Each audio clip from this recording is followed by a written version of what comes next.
It's a Woman's World, a show which looks at any and all topics under the sun from a woman's point of view. Hosted by Ali Naifani and co-hosted by Dr. Susan Strauss and Uma Jenga. Here's Ali. Welcome to the show, and while we get started here, I'd like to introduce everyone at the table here with me. We've got Dr. Susan Strauss. Susan, thanks for being here. Thank you very much for having me, Ali. I appreciate it. Great, and Uma Jenga is with us too. Hello, Uma. Hi, Ali. How are you? I am great. Happy to be doing another one of our wonderful shows and to be in your great company. Yeah, it's great to be here too. Last but not least, of course, we have Bonnie Watkins. Thank you. Thank you. Well, we have a real exciting moment here today on the show. We have a banner that we've used in the shows before, and now today we're going to be unveiling our new banner, and we're excited to take a look at that. Yep. And this banner was really, it's a collection. It was our director, Mike Rosberg's, I think his dream to always bring together the diversity of women, and it also probably symbolizes a good amount of the diversity of topics that we cover on this show as well. Oh, sounds exciting. Anxious to see it. Yes. All right. Well, here the big unveiling comes, and here we go. 1, 2, 3. Drum roll. Yay! Oh, wow. It's beautifully done. That is absolutely beautiful. Isn't that well done? Oh, my gosh. We should maybe name the people. Uma and I, of course, are Please in do, it. yes. And, but the other people are Bridget on the left with the Puerto Rican, I think it's called Bamba outfit. Okay. Melissa from Cameroon wearing a typical amazing African fabric. Uma, of course, in her beautiful sari.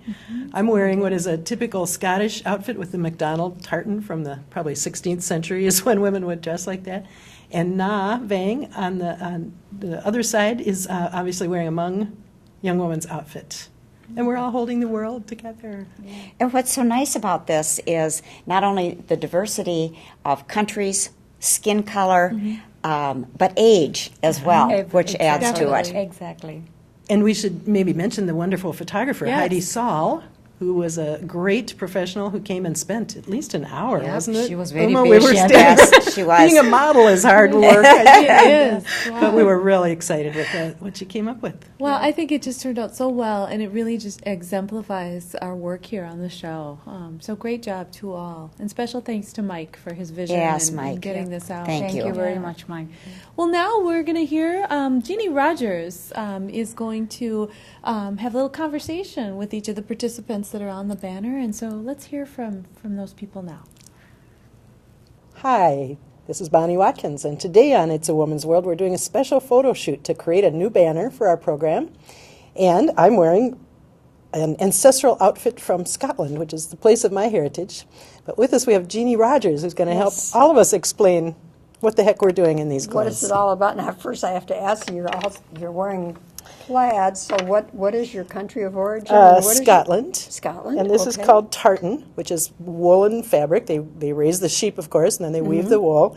And each of the clans, or big families in Scotland, has its own unique tartan, and this happens to be the MacDonald. There's many different MacDonald tartans in use today. This one is called Ancient MacDonald. Since I'm kind of ancient myself, I decided to order this one. That's great. Well, I noticed you've got something like a seal or something. I in the do. front. What's that about? This is a wax seal, or probably a replica of a wax seal that was used by a former king of Scotland, Robert the Bruce, who only got to be king briefly because the English kept taking over Scotland. okay. But this kind of thing was used to seal big documents, and all the warriors of all the clans would pledge their oath of loyalty to different political leaders, and in this case, the MacDonalds swore loyalty to Robert the Bruce at one Isn't point. that So great? it was interesting. Also, important on this outfit is this is from my mother because the kind of matriarchal lineage was very important in that part of the world also, and so this is a gold orchid pin from my mom, and the other interesting thing is the Scots either were in exile, often pushed away various places by the British, or somewhat nomadic, herding sheep sometimes. And so there was a real tendency to anything you owned made of precious metals, in particular, you wore on your outfit. So this, by the way, also could be worn over the head Oh, okay. Women often Sure. were veiled. And I read in researching this that sometimes women got in trouble for falling asleep in church because nobody could see them sleeping under the. Oh, yes, that would do it. I Now, wanted to show point us, out where- too. where Yeah, are you Scotland here? is up here. Okay. So here's Africa, here's Europe, and Scotland is really part of the little island. It also includes England and Wales right up there. That is so neat. Well, thank you very much, Bonnie, for letting us see your outfit and your cultural dress. It's Thank very you. good. It was And fun I'm for me glad to you- learn about it. I'm glad you talked about the pin because that is a beautiful orchid pin. Thank you so That much. is so great. Thank you. And now we'll see another guest just for a moment. And now we're going to find out a little bit about the cultures involved here. First of all, would you tell us your name, please? Nyango Melissa Nambangi. Let's try that one more time again. What is your name, please? Nyango Melissa Nambangi. Wonderful. And what is your culture? What is your home country? I'm from Cameroon, and that's in West Africa. West Africa. Now, your outfit is incredibly beautiful. Would you tell us a little bit about this outfit and is this worn? Okay. This is beautiful. Well, okay, this is one of our popular styles that we wear. It's called a bubu or a gandura, and it's made from different fabric. This particular fabric is a very expensive lace. Okay. So because of the expense and all, we wear it to big events like weddings and other occasions. But we can make this with any fabric in the same manner. It's just the cost that determines which event you wear it to. I see. And I see that there's a lot of see-through in the fabric. Yeah. Is that part of the outfit? I mean, any fabric you would buy, you'd make sure that it... No, not all Not are like necessar- that. okay, Yeah, okay. not This all is are like just- that. But you always wear something underneath it. And this pattern is actually common to a lot of West Africa. So it's not only Cameroon. You have it in Nigeria, Liberia, Ghana. It's common to West Africa. Okay. Yeah. And then this, you already said, is not your everyday what you wear. No, This it's is not. for- But when it gets old and I can't wear it to any event, I can just lounge around the house in it. That's, that's, So far as it's old. that's nice lounging around, but it's very Yes. beautiful. So you mentioned that you would wear this to special occasions. And we have a lot of those, beginning with weddings, big church events. We are very church people. Okay. Big church events, family events, get-togethers, Wonderful. parties. So this is the outfit that you would wear. Yes. This is wonderful. Yes. Okay, thank you very much, You're Melissa. And now we'll welcome. see what else we have. All right, thank you. And now would you tell us, please, what is your name? My name is Navang. Navang. That's very good.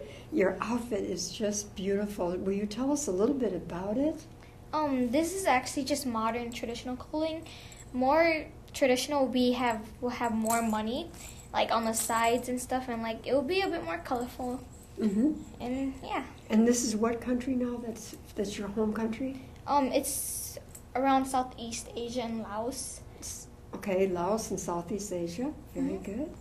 And money. What is this? What is the significance of having coins on the outfit? It's just basically saying how the wealth we have and like how much wealth we have like on us. Okay.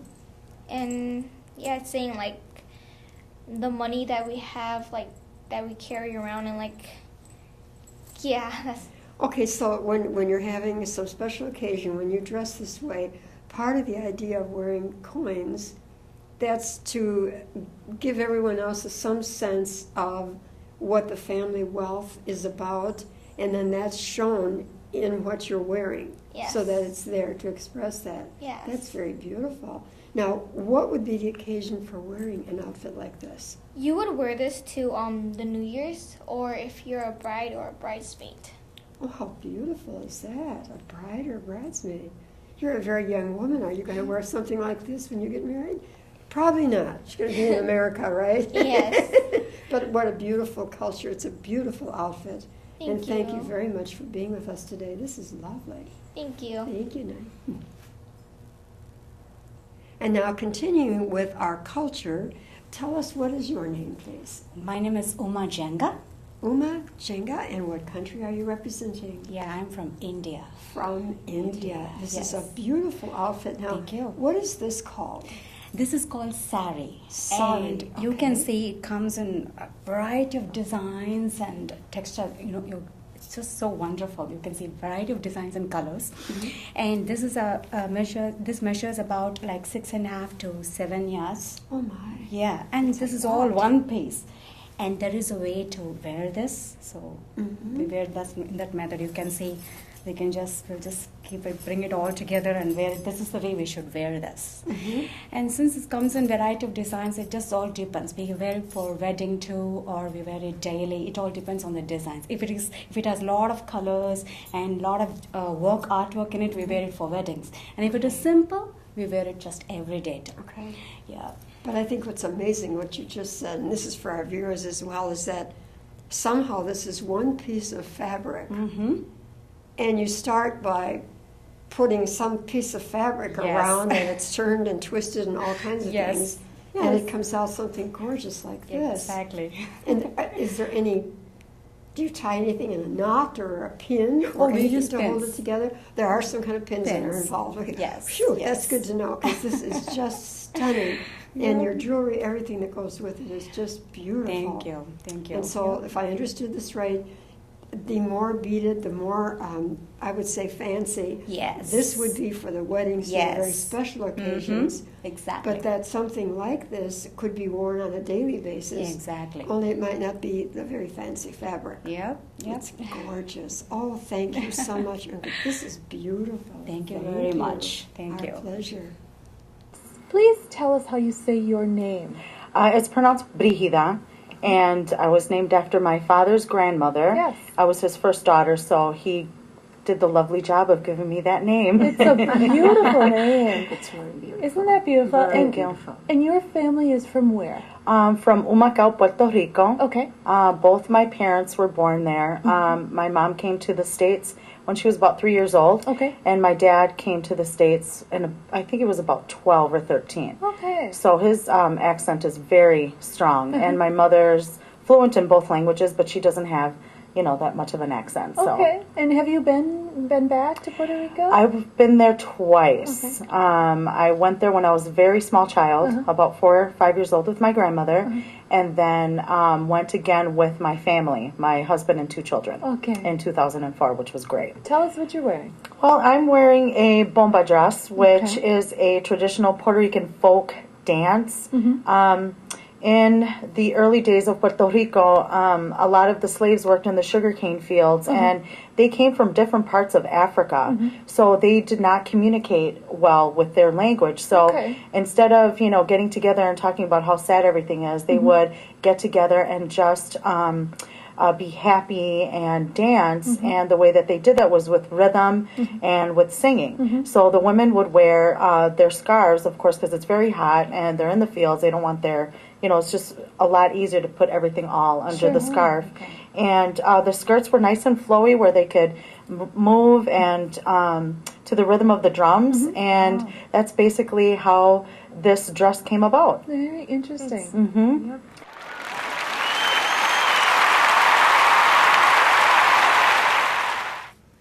And also, we have a special announcement to make today. Bonnie is starting a TV show. Bonnie, tell us a little bit about that. Well, thank you. I'm really excited about it, and I'm so thankful to all of you for teaching me what I need to know to do a TV show. It's going to be about the future of the feminist movement. And there's going to be a number of segments, and I hope all of you will be on it sooner or later. Okay. But Mike Rosberg has created a beautiful thing that's going to be the banner for my show. Yes.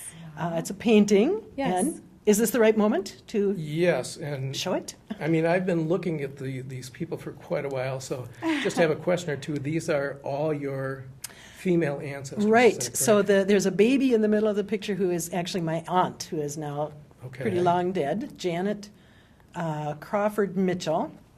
Behind her is her mom, and then the 2 sides are the mother of that one and the mother of that one. So it's my great-great-grandmother, great-grandmother, grandmother, and an aunt. Okay, so 4 women, and I've been spending so much time looking at their faces. When you look at, can you tell what they're thinking?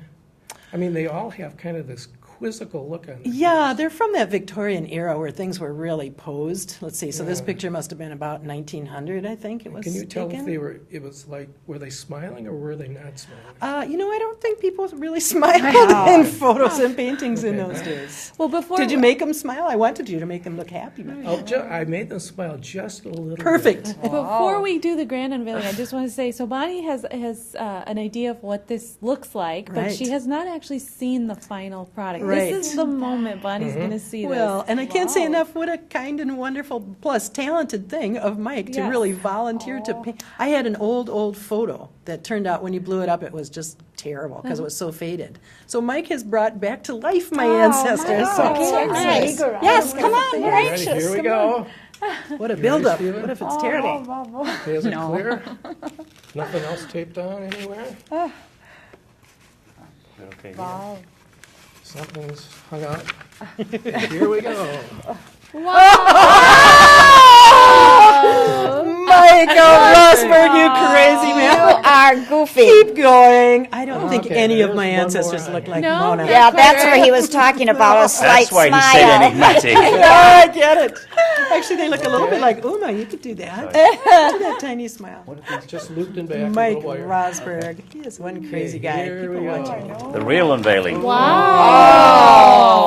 Oh my nice. gosh! Oh Mike, that is Makes just me want to cry. oh, it's I got goosebumps. That's beautiful. It's just wonderful. Fantastic. And it really looks like the photo, only better. Oh my Very word! nice. Mike, it's really wonderful. You know, the colors that you've chosen really splendid. We didn't know what the colors were, and so I kind of had the idea of going with a color wheel.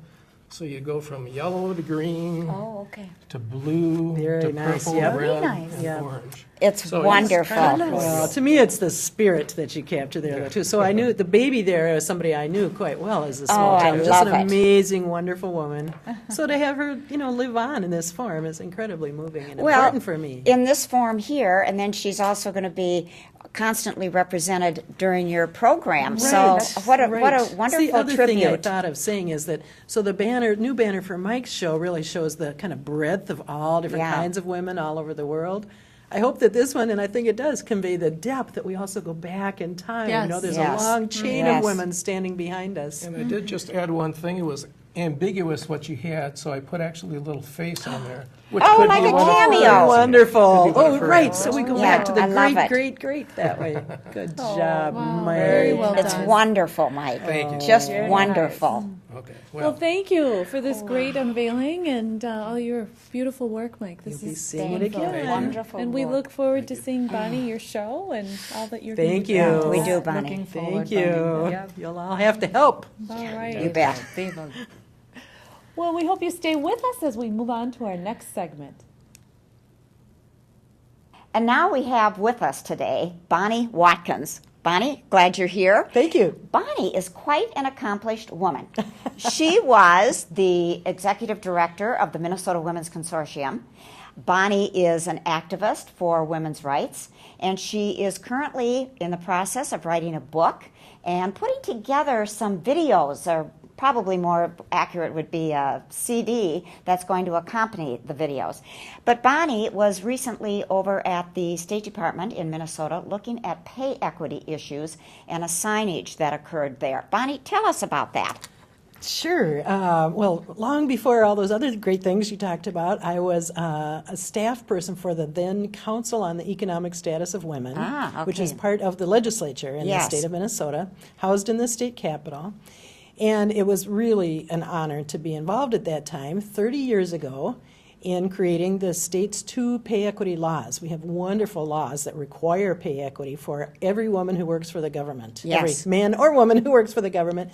So whether that's a local school district, a county, a city, or the state of Minnesota itself, those 2 laws govern how people are paid in those systems. And there was just, I think, quite a good article about that in the Minneapolis Star Tribune. Yes, Lori Sturdivant, who's really followed this issue for 30 years, followed our event. So we had an event at the state capitol to celebrate 30 years since passage of that original state employees pay equity law. And it was really a fun event. Well, and thank you for the work Well, that you did on oh, that. you're so welcome. And I was not alone by a long shot. One of the things we always like to point out about this law is that those days were not so partisan, that actually the law was passed by the legislature almost unanimously. Wow. Signed by Governor Al Quie, who was a Republican, and then the actual, so that required pay equity, and then implementing pay equity by giving raises to women who work for the state happened under Governor Rudy Perpich, a Democrat. So it really was bipartisan, widely accepted that this was just a basic fairness issue, and you don't see that too often anymore. No, you sure don't. So we had a big party in the governor's reception room at the Capitol, which is a very ornate. I don't know if you've ever been No, there. I haven't. But we'll see in the video. It's Okay. really almost Baroque wood Ooh. carving, paintings, a table that's just carved, just a beautiful, elegant space. And the governor issued a proclamation to celebrate State Employees Pay Equity Day. The Lieutenant Governor, Yvonne Pretner-Solon, was there, reading the proclamation and Great. talking about it. And two other speakers were the people who really made it happen 30 years ago. One was my friend Nina Rothschild, Yep. who was Commissioner of Employee Yes. Relations. So she was management. I mean, we had to bargain this through 16 Oh, you did, labor huh? contracts. Wow. And Elliot Seid, who is I forget what his title is, but I just call him King of AFSCME, which is the largest state employee Yes. union. They represent something like 43,000 people. So they were the management side that sat down 30 years ago and said, we've done this study. We know the women are underpaid by something like, I think it was about $20 million. Oof. What are we going to do to fix it? And they fixed it. Yeah. How easy could it be? Right. But Would not then, so happen we had that this easily nice today. party with speakers and cake, chocolate cake. So, there aren't that many positive things to celebrate at the state capitol No. these days. So But that it was one. just wonderful. And I'm so happy that thanks to Mike that we captured this on tape. And so we're able to show our audience a little piece of that. Well, great. And with that, let's watch this wonderful celebration at the Capitol. Good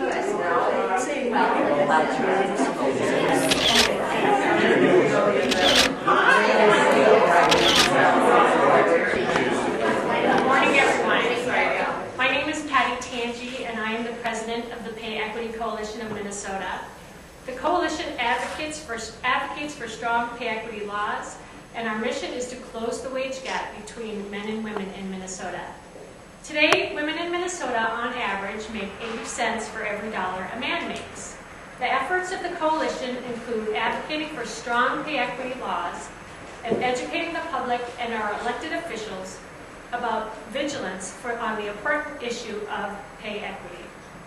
We are proud of the fact that pay equity laws in Minnesota that extend to local governments as well go beyond equal pay for equal work, which is the law of the land and the only law that protects private citizens. Unfortunately, equal pay for equal work laws require women to sue their bosses if they are unfairly treated. But the State Employee Pay Equity Act enforces rigor and objectivity and accountability in the wage-setting practices, thus eliminating gender bias. With that, I would like to now introduce the Lieutenant Governor Pretner-Solon to read the proclamation and say a few words for us.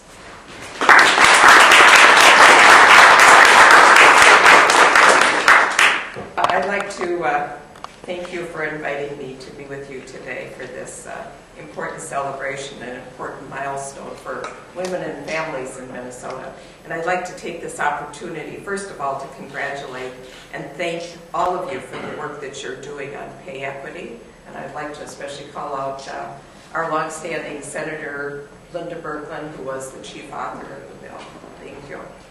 30 years ago, Minnesota did something that no other state had done, and few states have done since. Governor Quie sat in this very same room and signed the State Employee Pay Equity Act, ensuring that women working in state government would earn the same pay as men for work of equal value. In 1983, the people of Minnesota, working with their legislative leaders, showed that equity and equality are not just words. They are values that we live by in this state. By passing the first legislation mandating equal pay for equal work, Minnesota showed the nation that we were ready to be leaders in pay equity. State government especially has a responsibility to lead on this issue and to set an example for employers in all sectors of the economy to follow. Female employees account for half of the workers in the executive branch. That's over 16,000 employees. The Minnesota State Employee Pay Equity Act ensures these women receive fair compensation. When the State Employee Pay Equity Act was signed, women working full-time earned 66 cents for every dollar a man earned. Today, a woman working full-time earns 77 cents for every dollar a man earns. That's national. In our state, it's 80 cents.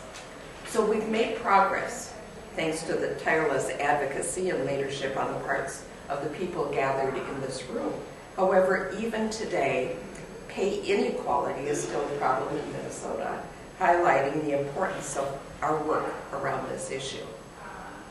We have a responsibility to ourselves and our daughters to continue working for full pay equity in Minnesota. Pay equity isn't just important for women in Minnesota. Pay equity is a critical issue for children and families across Minnesota. Increasingly, the children of Minnesota rely on their mothers not only to be caregivers, but also to be breadwinners. The children of Minnesota rely on their mothers to feed them, to clothe them, and to also purchase school supplies for them. Women continue to provide an ever-increasing amount of financial support for their families. 35% of women with at least one child in the home are also the primary breadwinners for their families. Overall, 45% of the income earned by the typical married couple in Minnesota is earned by a woman. As female earners play an increasingly important role in helping Minnesota families succeed, we must work to ensure that gains women have fought hard to make over the past 30 years are not lost. Your work on this important issue is very important, and women and children across our state are grateful for the leadership the people in this room have shown. Your work over the past 30 years has shown more than just, it has done more than just ensure that women earn equal pay. Your work is much more important than that. Your work ensures that Minnesota's children are fed every night, that they have a warm bed to sleep in. Your work on pay equity sends a powerful message to women working in all sectors in Minnesota, that they are valued and respected for their contribution to our state's success.